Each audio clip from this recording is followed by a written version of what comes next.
Rick Loth began filling out NCAA tournament brackets at age 16, making $10 wagers. I was on the basketball team, of course, so you get involved in basketball, so it's just for fun we got in the brackets.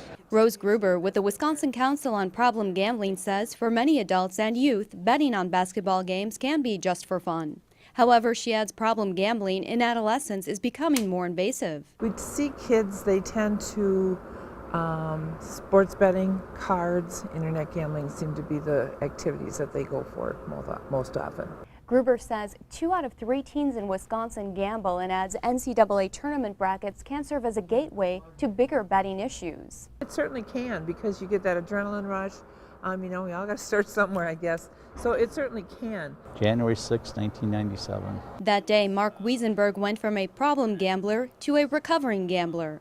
He started out young, betting small amounts on cribbage and card games, and the habit grew. We would go to a high school basketball game and bet on what the final income was, who was going to win the game. As time went on, from football to March Madness, he got so caught up in the action it was all he could think about. It was starting to affect my job, it was starting to affect my life, my health.